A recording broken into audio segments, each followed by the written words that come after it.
Как отмечалось, одним из наиболее проблемных направлений ледохода было село Едейцы Намского района. Учитывая опыт предыдущих лет, все оперативные службы работали на минимизацию потерь при возможном подтоплении населенного пункта. Все эти дни в Наслеге работала наша съемочная группа. О том, как прошли весенние воды в Едейцах, рассказывает Афанасий Николаев.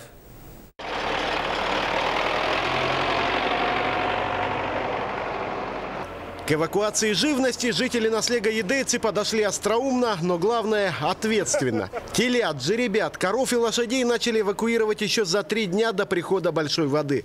Одновременно поселок покинули их хозяева, в первую очередь женщины и дети.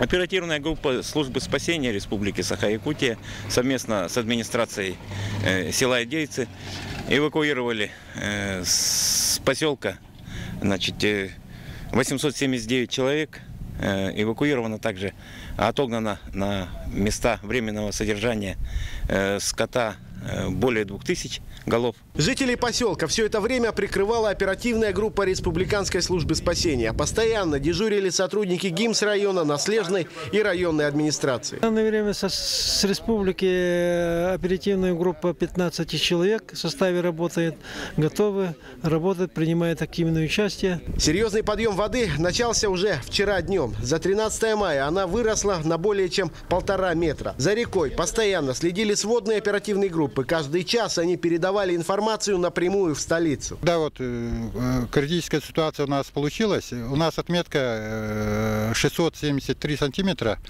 а вода поднялась до 730 сантиметров. Это, считай, 50 сантиметров выше критического. Серьезному испытанию подверглась недавно построенная дамба. В случае ее прорыва десятки домов могли оказаться подтопленными. Уже сегодня председатель КЧС республики Виктор Амуков первым делом отправился к защитному сооружению.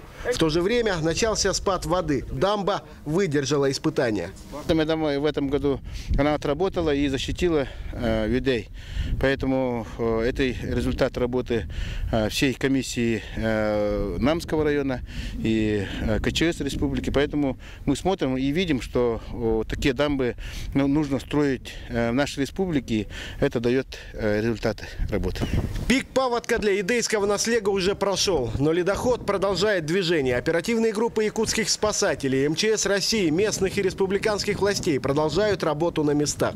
Афанасий Николаев, НВК Саха, Намский район.